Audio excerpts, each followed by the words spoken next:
بسم اللہ الرحمن الرحیم۔ السلام علیکم ورحمۃ اللہ وبرکاتہ۔ ناظرین کرام، میں ہوں لیکچرر حافظ اورنگزیب اور آپ دیکھ رہے ہیں میرا یوٹیوب چینل حافظ اورنگزیب آفیشیل یوٹیوب چینل۔ میرے اس چینل پر تمام دوستوں کو خوش آمدید۔ امید کرتا ہوں کہ تمام احباب خیر و عافیت سے ہوں گے۔ آج کا ہمارا جو ٹاپک ہے یہ تقابل ادیان، ایم اے اسلامک اسٹڈیز کا جو تیسرا پیپر ہے، اس کے جو ایم سی کیوز ہیں 1 سے لے کر 20 تک، وہ انشاءاللہ آج کی اس ویڈیو میں ہم ڈسکس کریں گے۔ اس سے پہلے جو ہے اسی چینل پر ایم اے اسلامیات کا جو سلیبس ہے اور لیکچرر اسلامیات کی تیاری کے حوالہ سے جو پریپریشن کروائی جا رہی تھی، اس کے لیکچرز جو ہیں وہ اپلوڈ کیے گئے ہیں، جس میں القرآن الحکیم ہے، دوسرا تفسیر حدیث و علوم الحدیث کے حوالہ سے جو لیکچرز تھے وہ اپلوڈ کیے گئے ہیں۔ لیکچرشپ کا جو مرحلہ ہے اس کا تیسرا پیپر جو ہے تقابل ادیان بہت ہی اہمیت کا حامل ہے۔ تو آج کے اس لیکچر میں ہم تقابل ادیان کے حوالہ سے جو ایم سی کیوز ہمارے پاس شامل نصاب ہیں ان کو ڈسکس کریں گے۔ تو سب سے پہلے جو ہے یہ تقابل ادیان، تقابل جو ہے اس کا معنی و مفہوم جانیں گے۔ اس کے بعد اس علم پر تقابل ادیان کے حوالہ سے جو بیسک اور بنیادی پرائمری سورسز ہیں، جو کتابیں لکھی گئیں، اہل عرب نے جو کتابیں لکھی یا ہندوستان کے جو مشہور علماء تھے، ادباء تھے، محققین تھے جنہوں نے کتابیں لکھی ہیں، ان کے حوالے سے ان کا تھوڑا بہت تعارف جو ہے وہ آپ کے ساتھ پیش کریں گے، اور میں یہ ساتھ ساتھ پوائنٹ آؤٹ کرتا چلا جاؤں گا کہ جو چیزیں یا وہ ایم سی کیو جو لاسٹ ٹائم لیکچرشپ میں 2021 اور 22 والا جو پیپر تھا اس میں جو ایم سی کیوز شامل تھے تقابل ادیان کے، وہ بھی ساتھ ساتھ پوائنٹ آؤٹ کروں گا۔ تو سب سے پہلے تقابل ادیان جو ہے اس کا پیپر کا دوسرا نام جو ہے، پہلے تو اس کو ڈسکس کر لیتے ہیں، پھر اس کا دوسرا جو نام ہے وہ آپ کو بتاؤں گا کہ اس پیپر کا دوسرا نام کیا ہے۔ تو اس کا جو تقابل جو ہے یہ باب تفاعل سے ہے، ثلاثی مزید فی کا باب جو ہے باب تفاعل اس سے ہے، اور اس کا ادیان جو ہے یہ دین کی جمع ہے۔ تو سب سے پہلے جو ایم سی کیوز ہمارے پاس ہے کہ تقابل کا کیا معنی ہے، تو فرسٹ آپشن ہی اس کا کریکٹ ہے کہ مقابلہ و موازنہ، آمنے سامنے آنا، یہ اس کا معنی ہوتا ہے، مقابلہ، موازنہ، آمنے سامنے آنا۔ اور دوسرا اس کا جو نام ہے تقابل ادیان کا، مطالعہ بین المذاہب بھی اس کو کہتے ہیں، مطالعہ مذاہب عالم بھی اس کا دوسرا پیپر کا نام جو ہے، یہ بھی اب جو ہے اس نام سے بھی اس کو جانا جاتا ہے، مطالعہ مذاہب عالم یا تقابل ادیان۔ تقابل ادیان جو ہے اس کے حوالہ سے آپ کو جو ہے چیزیں آنی چاہیے، اور دوسرا جو آؤٹ لائن ایک ویڈیو آپ کے ساتھ پہلے شیئر کی گئی تھی، اس میں نے جو ہے آؤٹ لائن جو ہے 2 ویڈیوز میں وہ شیئر کی تھی کہ کسی بھی یونیورسٹی کی، پنجاب یونیورسٹی ہو، جی سی یونیورسٹی یا کوئی بھی یونیورسٹی جس میں ایم اے کا جو سلیبس پڑھایا جاتا تھا، اس کی آپ اگر بیسک جو آؤٹ لائن ہے اس کو وہ آپ کے پاس ہونی چاہیے، اس کے اکارڈنگ آپ چلیں گے تو تیسرا پیپر جو ہے تقابل ادیان کا وہ اس آؤٹ لائن میں آپ کو ملے گا۔ تو تقابل ادیان جو ہے، تقابل کا بتا دیا کہ اس کا معنی ہوتا ہے مقابلہ و موازنہ، اس کا پہلا ایم سی کیوز یہ کریکٹ ہوگا، یہ آمنے سامنے آنا۔ تقابل ادیان جو ہے مطالعہ مذہب کی ایک شاخ ہے جس میں مختلف مذاہب کا مطالعہ کر کے مختلف پہلوؤں سے جائزہ لیا جاتا ہے۔ عام طور پر مختلف مذاہب کی تبلیغ کرنے والے دوسرے مذاہب سے اپنے دین کو ممتاز کرنے کے لیے اس کی تعلیم حاصل کرتے ہیں۔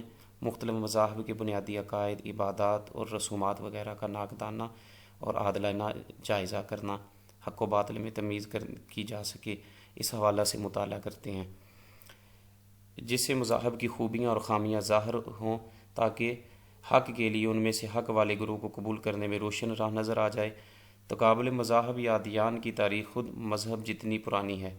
قرآن میں کئی مقامات پر جو ہے یہ یہود، نصارہ اور دیگر مذاہب کے عقائد اور اعمال کا موازنہ کیا گیا ہے۔ تو دوسرے لفظوں میں کہہ لیں کہ تقابل ادیان جو ہے اس سے مراد دنیا کے مختلف مشہور مذاہب اور ادیان کا غیر جانبدارانہ مقابلہ یا موازنہ کرنا، ان کے اصول و قواعد اور ان کی عبادات و رسوم کا غیر متعصبانہ مطالعہ کرنا، تاکہ ہر ایک کی قدر و قیمت اور اس کے مسائل حسن و قبح معلوم کیے جا سکیں۔ اگر کسی دین میں کوئی خوبی ہے تو اس کا کھلا اعتراف کیا جائے، اور اگر کوئی نقص ہے تو اس کا مدلل رد کیا جائے۔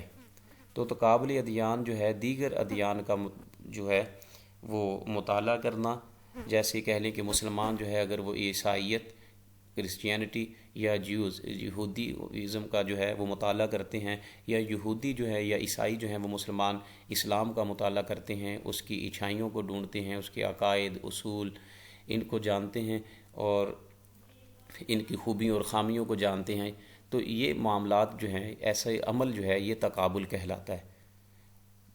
اور دیگر ادیان کے ساتھ ایک دین کو دوسرے، یہ تقابل جو ہے ایک دین کا دوسرے کے ساتھ بھی ہو سکتا ہے، دو کا زیادہ کے ساتھ بھی ہو سکتا ہے، اور اس طرح جو ہے مختلف ادیان کا تقابل یا موازنہ کیا جاتا ہے۔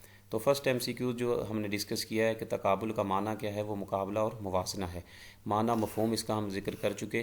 اس کے بعد ادیان کس لفظ کی جمع ہے، تو یہ بھی ڈسکس ہو چکا ہے کہ ادیان جو ہے یہ لفظ دین کی جمع ہے۔ دین کا مختلف معنی بیان کیے گئے ہیں، بدلہ کے معنوں میں بھی آتا ہے، اور اس کا ڈی آپشن کریکٹ ہوگا۔ کویسچن نمبر 3 ہے کہ شریعت اسلامیہ میں عموماً اسلام کے لیے کون سا لفظ استعمال کیا گیا ہے؟ تو اسلام کے لیے شریعت اسلامیہ میں جو لفظ استعمال کیا گیا ہے وہ بھی آپشن اس کا کریکٹ ہوگا کہ دین کا لفظ استعمال کیا گیا ہے۔ اللہ رب العزت نے خود یہ نام جو ہے قرآن پاک میں اس کا ذکر کیا کہ الیوم اکملت لکم دینکم واتممت علیکم نعمتی ورضیت لکم الاسلام دینا۔ تو الیوم اکملت لکم دینکم، تو اللہ رب العزت نے شریعت اسلامیہ میں یا اسلام کے لیے دین کا لفظ استعمال کیا ہے، اس کا بی آپشن کریکٹ ہوگا۔ امام راغب اصفہانی نے دین کے کیا معنی بیان کیے ہیں؟ امام راغب اصفہانی رحمہ اللہ، بہت بڑا نام ہے یہ، ان کی بہت مشہور کتاب ہے۔ اس کو پہلے ذکر کر لیتے ہیں کہ انہوں نے دین کا جو معنی بیان کیا ہے وہ الطاعت والجزا، جزا یا بدلہ کا معنوں میں استعمال ہوتا ہے، اور طاعت فرمانبرداری کے معنوں میں، اور جزا کے معنی جو ہے یہ بیان کیے ہیں۔ امام راغب اصفہانی بہت بڑا نام ہے، آپ کی مشہور کتاب ہے المفردات فی غریب القرآن۔ قرآن میں جو کم استعمال ہونے والے، جسے ہم نامانوس یا اجنبی الفاظ کہتے ہیں، یا کم استعمال ہونے والے جو الفاظ ہیں، ان کے حوالہ سے انہوں نے بہت اچھی کتاب ہے، اور امام ابن حجر عسقلانی اور دیگر بہت بڑے اور جو محدثین اور ادباء ہیں انہوں نے اس سے استفادہ کیا ہے، اس کتاب سے، المفردات فی غریب القرآن۔ اردو میں بھی اس کا ترجمہ ہو چکا ہے۔ تو آپ کا اصل نام جو تھا وہ ابو القاسم حسین ابن محمد الراغب اصفہانی تھا۔ علامہ ذہبی جو ہے انہوں نے ان کا تذکرہ جو ہے طبقات المفسرین میں کیا ہے۔ امام سیوطی نے ان کو لغت اور نحو کے ائمہ میں شمار کیا ہے، اور اس کے علاوہ جو ہے ان کی جو کتاب ہے یہ حل مستشابہات القرآن ہے، اور محاضرات الادباء، یہ ان کی مشہور جو ہیں وہ کتابیں ہیں۔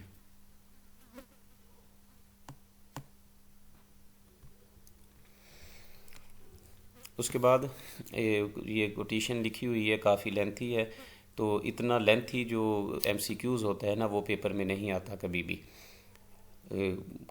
کہہ لیں کہ خیر الکلام ما قل ودل جو ہے اسی کی بیس پر جو ہے کہ وہ کویسچن کیا جاتا ہے جو آسان ہو اور چند لفظوں میں اس کو بیان کیا جا سکے۔ بہرحال اس کو سمجھنے کے لیے یہ ضروری ہے، اس کے تینوں ہم ڈسکس نہیں کریں گے۔ پانچواں جو اس کا MCQs ہے کہ ذیل میں ہم تقابل ادیان کی 4 مختلف تعریفیں کر رہے ہیں، جن میں سے 3 تعریفوں کو واقعی قبول کیا جا سکتا ہے، لیکن ایک تعریف ایسی ہے کہ جسے تقابل ادیان کی تعریف قرار دینا غلط، نامناسب ہے۔ بتائیے وہ کون سی تعریف ہے؟ تو اس کو تینوں کو چھوڑ کر جو لاسٹ ہے ڈی اس کا آپشن ہے، اسی کو ہم ڈسکس کر رہے ہیں، یہی اس کا کریکٹ آپشن ہے کہ مطالعہ سے پہلے ہی ایک مذہب ذہن میں صحیح متعین کر لیا جائے، مطالعہ کے دوران اس کی خامیوں کو بھی تعویلات کے ذریعے خوبیوں میں بدلنے کی کوشش کی جائے، اور دیگر مذاہب کی خوبیوں کو بھی نظر انداز کرنے یا ان کی اہمیت کو گرانے کی کوشش کی جائے۔ تو یہ تعریف جو ہے نا تقابل ادیان کی، اگر اس کو تعریف قرار دیا جائے تو یہ غلط ہے، یہ تعریف جو ہے تقابل ادیان کی نہیں ہو سکتی، کیونکہ اوپر ہم جو ہے وہ ڈسکس کر چکے ہیں کہ کسی بھی دین کو جب آپ ڈسکس کرتے ہیں، اس کے کل اصول و ضوابط کو ڈسکس کرتے ہیں، تو اس کی اچھائیوں کو اگر ہیں تو اس کو اجاگر کرنا، ان کو ایکسیپٹ کرنا، اور اگر اس میں خامیاں ہیں تو ان کو قبول کرنا۔ لیکن اگر اپنے ذہن میں پہلے ہی کسی مذہب کو ایک صحیح متعین کر لیا جائے کہ یہی مذہب ٹھیک ہے، صحیح اور درست ہے، یہ ہم اسلام کے حوالہ سے یا دین اسلام کے حوالہ سے بات نہیں کر رہے، اوورال جو ہے سبجیکٹ کو سمجھنے کے لیے بات کر رہے ہیں، تو پھر اس کی خامیوں کو بھی تعویلات کے ذریعے آپ خوبیوں میں بدلنے کی کوشش کی جائے، اور اس کی جو صحیح خوبیاں ہیں ان کو نظر انداز کر دیا جائے، تو یہ تقابل ادیان نہیں کہلائے گا، یہ اس کی ڈیفینیشن نہیں بنے گی۔ اس کا ڈی آپشن کریکٹ ہوگا۔ اس کے بعد پوچھا جا رہا ہے کہ وہ کون سی کتاب ہے، کویسچن نمبر 6 میں وہ کون سی کتاب ہے کہ جسے تقابل ادیان کے حوالہ سے صحیح معنوں میں پہلی کتاب قرار دیا جا سکتا ہے؟ تو سب سے پہلی تقابل ادیان کے حوالہ سے جو صحیح معنوں میں کتاب جسے ہم قرار دے سکتے ہیں وہ قرآن حکیم ہے۔ اس کا بی آپشن یہ کریکٹ ہوگا۔ قرآن پاک میں دیگر مذاہب کے ساتھ سامی جو مذاہب ہیں، کہنے کہ یہودیت ہے، اسلام یہودیت ہے، عیسائیت ہے، اور دیگر اقوام کے جو تذکرے آپ کو ملیں گے، تو ان کی اچھائیوں اور خوبیوں اور خامیوں کو قرآن نے بہت ہی اچھے انداز میں بیان کیا ہے۔ تو صحیح معنوں میں تقابل ادیان کی جو پہلی کتاب ہوگی جسے ہم قرار دے سکتے ہیں وہ قرآن حکیم ہے۔ بی آپشن اس کا کریکٹ ہوگا۔ اس کے بعد ہمارے پاس ایم سی کیوز ہے۔ کویسچن نمبر 7 ہے، کتاب الملل والنحل کے مؤلف کون تھے؟ تو اس کا کریکٹ آپشن جو ہے، یہ بکس کے نام آ رہے ہیں آگے اسی طرح عنوان جو ہے یہ چلیں گے، ان کے نام آپ کو ضرور یاد ہونے چاہیے۔ لازمی طور پر جو ہے 2 سے 3 ایم سی کیوز یہ بکس کے حوالہ سے تقابل ادیان میں یہ لازمی پوچھے جاتے ہیں۔ تو اس کا بی آپشن کریکٹ ہے کہ ابوالفتح عبدالکریم شہرستانی، ان کی جو کتاب یہ ان کی کتاب ہے، اس کے رائٹر جو ہیں الملل والنحل کتاب کے ابوالفتح عبدالکریم شہرستانی جو ہیں انہوں نے لکھی ہے۔ اس کا اردو ترجمہ بھی ہو چکا ہے کہ فرقوں اور عقائد کی کتاب، اس کا معنی تو یہ بنتا ہے الملل والنحل جو ہے، اور قوموں کا عروج و زوال، اس نام سے اس کا اردو ترجمہ بھی ہو چکا ہے اس کتاب کا۔ تو ملل جو ہے نا، یہ ملل کا معنی ہوتا ہے، کتاب ملل کا معنی ہوتا ہے ملتن سے ہے، ملتن کی جمع ہے یہ ملل، اور اس سے مراد دین کو بھی کہتے ہیں۔ الملل یہ جمع ہے ملتن کی، اور واحد دین، اور اس سے مراد دین مراد لیا جاتا ہے۔ یا کہہ لیں النحل جو ہے نون کی کسرہ کے ساتھ، زیر کے ساتھ، والنحل کے جو ہے تو بکسر نون واحد دعویٰ، کلیم کرنا، دعویٰ کرنا یا کلیم کرنا، نحل جو ہے یہ نحلتن کی جمع ہے۔ تو کتاب الملل والنحل جو ہے یہ کہہ لیں کہ قوموں کا عروج و زوال، اس نام سے اس کا اردو ترجمہ بھی ہو چکا ہے۔ ابوالفتح عبدالکریم شہرستانی جو ہے انہوں نے یہ کتاب لکھی تھی۔ اس میں جو ہے مرجیہ، کیسانیہ، معتزلہ جو اسلام میں نئے گروہ جو پیدا ہو چکے تھے، ان کے جو عقائد تھے ان کا ذکر انہوں نے بہت ہی سیر حاصل جو ہے گفتگو کے ساتھ انہوں نے کیا ہے، اس میں ذکر کیا ہے کتاب الملل والنحل میں۔ اور اس کے ساتھ ساتھ جو ہے کہ یہ کتاب عربی زبان میں ہے۔ اگر یہ پوچھا جاتا ہے کہ اس میں اصل میں بیسیکلی یہ کتاب جو ہے یہ عربی زبان میں لکھی گئی کتاب 2 حصوں پر مشتمل ہے۔ پہلے حصے میں تو انہوں نے تمام اسلامی فرقوں، اس کے دور تک کے جو پیدا ہوئے اسلام تک، ان کا ذکر کیا ہے، اور ترقی پانے کی تاریخ ان کی جو ہے ان کو ذکر کرتے ہیں۔ اس کے ساتھ ساتھ ان کے اعتقادات، مسائل نہایت تفصیل سے بیان کرتے ہیں۔ دوسرے حصے میں دیگر مذاہب کی تاریخ لکھی گئی ہے، خصوصاً حکماء یونان کا حال انہوں نے بیان کیا ہے، وہ شرح و بسط کے ساتھ لکھا گیا ہے۔ ایک یونانی فلسفی کے فلسفہ کا خلاصہ کافی تحقیق کے ساتھ شامل کتاب ہے، جس وجہ سے یہ کتاب جو ہے یورپ میں بھی خاصی قدر کی نگاہ سے دیکھی جاتی ہے۔ فرانسیسی، انگریزی میں اس کے جو ہے وہ تراجم ہو چکے ہیں اس کتاب کے، اور مختلف جو کہہ لیں کہ گروہ بتائے گئے ہیں، فرقے جو بتائے گئے ہیں، جیسا کہ مرجیہ ہے، کیسانیہ ہے، معتزلہ ہے، اور دیگر اس طرح کے فرقے، ان کا ذکر بھی اس کتاب میں آپ کو ملے گا۔ اس کے بعد کویسچن نمبر 8 ہے، الفصل فی الملل والاہواء والنحل کے مؤلف کا نام بتائیے۔ تو ان کے رائٹر کا جو نام ہے یہ ابن حزم ظاہری ہے، یہ ابن حزم ظاہری۔ اس کا فرسٹ آپشن جو ہے یہ اس کا کریکٹ ہوگا، اور ان کا اصل نام جو ہے یہ علی بن احمد بن سعید بن حزم ہے۔ کنیت ان کی ابو محمد تھی۔ اندلس قرطبہ میں 72 سال کی عمر میں یہ وفات ہوئی ہے، ان کی 72 سال ان کی عمر تھی، اور قرطبہ اندلس جو ہے یہاں ان کی پیدائش ہوئی سی، یہاں کے رہنے والے تھے، اور 452 ان کی ہجری جو ہے یہ وفات بنتی ہے۔ فقہ ظاہری جو ہے ان سے ان کا تعلق تھا۔ فقہ جو ہے جو ہمارے ہاں 4 بیان کی جاتی ہیں، لیکن ایک فقہ جو ہے فقہ ظاہری بھی تھی، ابن حزم ظاہری، اسی فقہ کے ماننے والے تھے، اس لیے یہ اس لقب سے مشہور ہوئے، ابن حزم ظاہری۔ تو ایک فقہ جو ہے وہ ظاہری بھی ہے۔ جب آپ یاد کریں گے کہ فقہ شافعی ہے، حنفی ہے، مالکی اور حنبلی ہے، تو اس کے ساتھ ساتھ پوچھا جاتا ہے کہ ایک اور فقہ جو ہے اس کا آپ نے، تو یہ فقہ ظاہری کو ماننے والے تھے۔ تو ان کی کتاب جو ہے الفصل فی الملل والاہواء والنحل جو ہے ابن حزم ظاہری کی لکھی ہوئی ہے، اس کا اے آپشن کریکٹ ہوگا۔ اس کا آپ نے نام یاد کر لینا ہے۔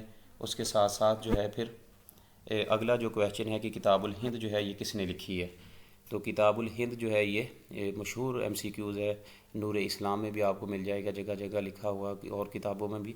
تو یہ ابو ریحان البیرونی، ڈی آپشن اس کا کریکٹ ہوگا، انہوں نے یہ کتاب الہند جو ہے یہ لکھی ہے۔ ان کا اصل میں سفر نامہ ہے یہ۔ ایک وقت میں نے اس کو اسٹڈی کیا تھا، کیرو اور پانڈو یہ جو روایات ہیں یہاں کی ہندوستان کی، ان کا ذکر کرتے ہیں۔ اس میں محمود غزنوی کے دور میں، جب ان کا دور خلافت کہہ لیں کہ حکومت تھا، تب یہ ہندوستان آئے تھے، اور جہاں آ کر انہوں نے سنسکرت زبان سیکھی، دوسری زبانیں سیکھیں جو علاقائی زبانیں تھیں۔ تو یہ اس میں اسی کتاب الہند میں لکھتے ہیں کہ جو برہمن تھے، جو اپنے وید وغیرہ یا دوسرے کو پڑھاتے تھے، وہ اس میں شامل نہیں کرتے تھے اپنے مجالس میں، لیکن یہ چوری چھپے اپنا بیس بدل کر اس میں شامل ہوتے اور ان سے استفادہ کرتے، اور بعد میں جب ان کے علم کا دوسروں تک ان کی شہرت پہنچی کہ یہ عربی زبان کو بھی جانتے تھے، پھر سنسکرت بھی سیکھ لی تھی، تو بہت ان کا چرچا ہوا اور قدر کی نگاہ سے دیکھے جانے لگے۔ تو بہرحال کتاب الہند جو ہے یہ ان کی لکھی ہوئی کتاب ہے، ابو ریحان البیرونی کی، ڈی آپشن اس کا کریکٹ ہوگا۔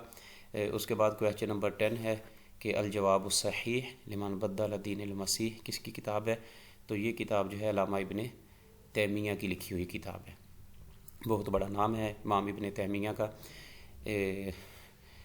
الجواب الصحیح، صحیح جواب جو ہے، جواب صحیح لمن بدل دین مسیح، تو یہ اصل میں علامہ ابن تیمیہ کی جو کتاب ہے، یہ کچھ خطوط لکھے گئے تھے سائپرس قبرص میں۔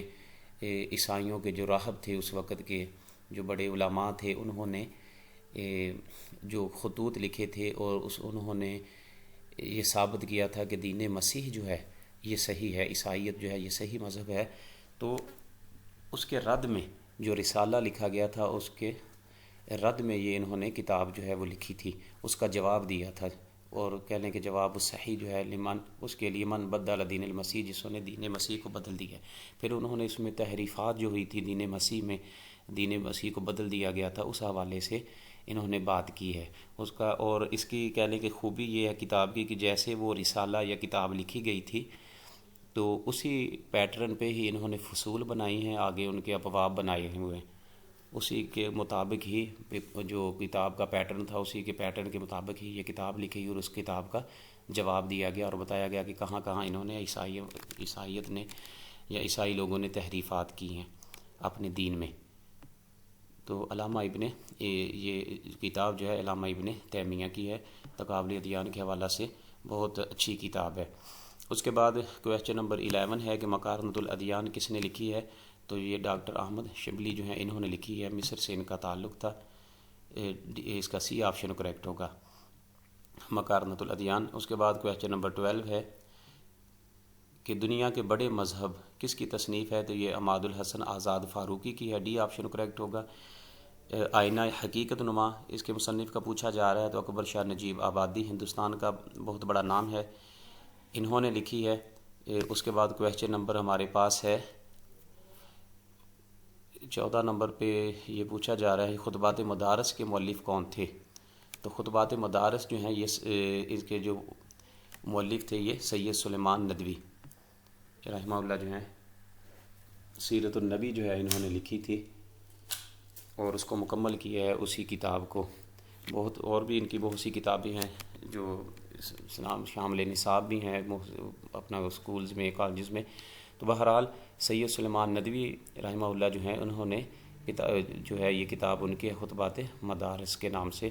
بی آپشن اس کا کریکٹ ہوگا. ان کو آپ رٹا لگا لیں, یاد کر لیں اچھے سے, فنگر ٹپس پہ ان کو یاد کر لیں. ان میں سے لازمی جو ہے وہ 2 MCQs پوچھے جاتے ہیں. بائبل, قرآن اور سائنس یہ کس نے لکھی ہے؟ تو یہ مورس بکائے جو ہیں انہوں نے کتاب لکھی ہے بائبل, قرآن اور سائنس. اصل میں یہ فرانسیسی تھے. سب سے پہلے جب یہ کتاب لکھی گئی ہے تو فرینچ زبان میں یہ لکھی گئی تھی. بعد میں اس کے جو ہے وہ تراجم ہوئے, اور اردو زبان میں بھی اس کے جو ہے وہ تراجم ہو چکے ہیں. مورس بکائے جو ہے یہ 1920 میں پیدا ہوا تھا, اور فرانسیسی طبیب تھا, ڈاکٹر تھا, جو جامعہ پیرس کے ہسپتال میں رئیس جراحی کے طور پر کام کرتے تھے. ان کی جو سب سے زیادہ وجہ شہرت ان کی کتاب یہی کتاب جو ہے بائبل, قرآن اور سائنس ہے, اس میں انہوں نے یہ ثابت کیا تھا کہ قرآن کی کوئی عبارت سائنسی نقطہ نظر کے خلاف نہیں ہے, جبکہ بائبل جو ہے اس میں بہت سی عبارتیں جدید سائنسی حقائق کی نفی کرتی ہیں. اور ان کی یہ فرانسیسی کتاب جو ہے وہ پہلے میں بتا چکا ہوں کہ بہت مشہور ہوئی تھی. اسلامی دنیا میں کتاب بہت مقبول ہے. مغربی جو دنیا تھی, مغرب میں زیادہ لوگوں کے لیے یہ بغض کا باعث بنی. لوگوں نے اس حوالے سے نفرت کی. قرآن کی حقیقت کو, حقانیت کو انہوں نے ثابت کیا ہے.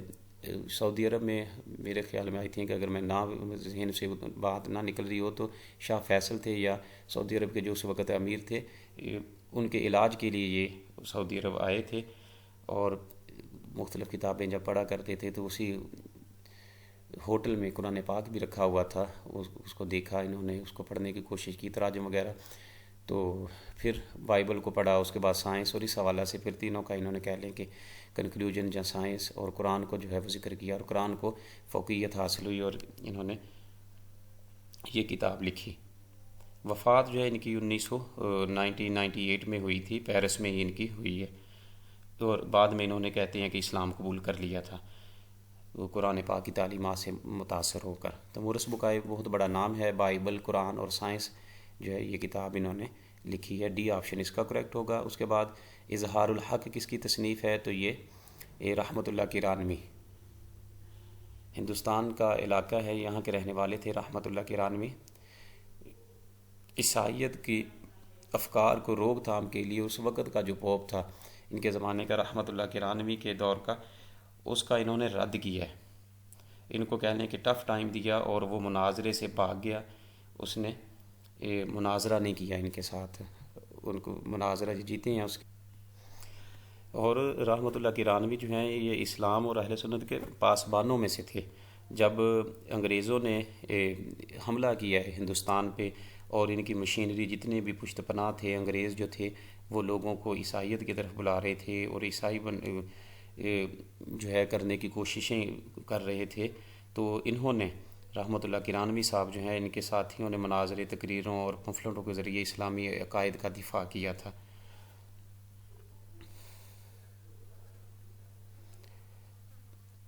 اور اسے جنگ آزادی جو ہے اسے 3 سال قبل جو ہے نا رحمت اللہ جسے کی میں بات کر رہا تھا کہ انہوں نے مناظرہ وہ جو جیتا تھا آگرہ میں پیشوان ایک جو ہے مارکا پیش آیا تھا مناظرہ. مسیحیت کے مشہور مبلغ جو پادری تھے فانڈر سے بحث کی انہوں نے, اور وہ اپن کی جو تعلیمی استعداد تھی اسے متاثر ہو کر اس نے وہ چھوڑ دیا, اور وہاں سے چھوڑ کے چلا گیا. پھر ہوا کیا کہ جب رحمت اللہ کرانوی صاحب یہی اظہار الحق انہوں نے جو کتاب لکھی ہے, وہ پادری جو تھا وہ چلا گیا ترکی میں. وہاں جا کر پھر اس وقت کے جو امیر تھے ان کو پتہ چلا کہ یہاں بھی آ کر جو ہے لوگوں کو عیسائی بنا رہا ہے اور اس کے عیسائیت کی تبلیغ کر رہا ہے. تو انہوں نے پھر مکہ کے اس وقت جو امیر تھے, شیخ تھے, ان کو لکھا کہ کوئی ایسا آدمی ہمیں بھیجے کہ جو اس کا رد کر سکے. تو انہوں نے پھر یہ لکھ کر بھیجا کہ آپ اپنے کام سے اس کہہ لیں کہ تدریس سے جو ہے پلٹتے ہیں, معذرت کرتے ہیں یا نہیں, یا پھر ہم ہندوستان سے رحمت اللہ کرانوی کو بھیجیں. تو بہت بڑا نام ہے رحمت اللہ کرانوی صاحب کا. اور یہ اہم بات اس میں یہ ہے کہ رحمت اللہ کرانوی صاحب کی ملاقات پیر مہر علی جو گولڈا شریف کی شخصیت ہیں، پیر بہت بڑا نام ہے گولڈا شریف کا، تصوف کے علماء میں سے ہیں۔ تو پیر مہر علی شاہ صاحب ختم نبوت کے حوالے سے ان کے ساتھ ان کی حرم شریف میں ملاقات ہوئی رحمۃ اللہ کرانوی صاحب کی، اور کچھ احادیث تھیں جن کے بارے میں ان کو اشکال تھا، اس حوالے سے پیر مہر علی شاہ صاحب سے انہوں نے گائیڈ لائن جو ہے وہ حاصل کی، اور آخری عمر تک جو ان کا رومال جو تھا وہ اپنے پاس رکھتے، اور اس حوالے سے ان کا ایک کہنے کہ دلی عقیدت تھی پیر مہر علی شاہ صاحب سے ان کی رحمۃ اللہ کرانوی صاحب کی۔ ان کی مشہور کتابیں جو ہیں، یا کہنے کہ جو سوانح لکھی گئی ہیں کہ مجاہد اسلام مولانا رحمۃ اللہ کرانوی، یہ ان کی کتابیں، اور اس کے علاوہ بھی ان کی جو اصلی ان کی جو کتابیں ہیں یہ اظہار الحق ہے، اس کے بعد مختصر اظہار الحق ہے، بائبل سے قرآن تک، یہ کہنے کہ اظہار الحق کا ہی ترجمہ ہے، عیسائیت یہ بھی اسی کا ہی اظہار الحق کا ترجمہ ہے۔ تو اس کو آپ دیکھ لیجئے گا، یہ جو ہے M C Qs last time پوچھا بھی گیا ہے پیپر میں، لیکچر کا جو پیپر ہوا تھا اس میں یہ پوچھا بھی گیا ہے اظہار الحق کے مصنف کون ہیں۔ اس کے بعد کویشچن ہے ادیان عالم اور فرقہ اسلام کے مصنف کا نام بتائیے، اس کا نام سید علی حیدر ہے، اے آپشن اس کا کریکٹ ہوگا۔ اس کے بعد کویشچن نمبر 18 ہے کہ یہودیت کس کی تصنیف ہے، تو یہودیت جو ہے یہ قاضی مجیب الرحمن کی یہ تصنیف ہے، اس کا سی آپشن کریکٹ ہوگا۔ 19ویں سوال میں وہ پوچھ رہے ہیں کہ وہ کون سے مذاہب ہیں کہ جنہیں سامی مذاہب کہا جاتا ہے، تو اس کا ڈی آپشن کریکٹ ہے کہ تمام الہامی مذاہب۔ سامی مذاہب، سام بن نوح، حضرت نوح علیہ السلام کے بیٹے جو ہیں حام، سام اور یافس، یہ تین کی تاریخ ملتی ہے، تو سام بن نوح سے جو مذاہب چلے ہیں ان کو کہہ لیں کہ سامی مذاہب کہا جاتا ہے، یا الہامی مذاہب جو ہیں جو وحی یا الہام پر قائم ہیں، جن کی تعلیمات جو ہیں، تو ڈی آپشن اس کا کریکٹ ہوگا کہ تمام الہامی مذاہب۔ اور کویشچن نمبر 20 میں پوچھا جا رہا ہے سامی مذاہب کی کل تعداد کتنی کتابیں ہیں، سامی مذاہب کی کل کتنی کتابیں ہیں، تو یہ 4 کتابیں ہیں، مثلا اس میں اپنا کہنے کہ تورات، زبور اور انجیل اور قرآن پاک، تو سامی مذاہب کی 4 کتابیں ہیں۔ مذہب اگر پوچھے جائیں تو کتنے مذاہب ہیں سامی مذاہب، تو وہ 3 ہیں، اسلام ہے، اگر اوپر سے شروع کر لیں تو یہودیت، عیسائیت اور اسلام، یہ 3 سامی مذاہب ہیں، دوسرے جو ہیں وہ غیر الہامی بھی کہتے ہیں اور غیر سامی بھی ان کو کہتے ہیں، تو سامی مذاہب کی کل کتابیں جو ہیں وہ 4 ہیں جو ذکر کر دی گئی ہیں۔ تو یہ ایم سی کیوز ہیں، ان کو آپ نے یاد بھی کرنا ہے اچھے سے، اور یہ کہہ لیں کہ آپ کی ایک بیس بھی ہے کہ اگر کسی نے درس نظامی کیا ہوا، جن طلباء و طالبات نے انہوں نے اس سبجیکٹ کو نہیں پڑھا ہوا، تو ان کے لیے یہ وضاحت کے ساتھ یہ چیزیں بتانا اس لیے بھی مقصود ہوتا ہے کہ تاکہ انٹرویو میں بھی یہ چیزیں پوچھی جاتی ہیں تو آپ کو یہ چیزیں پتہ ہونی چاہیے۔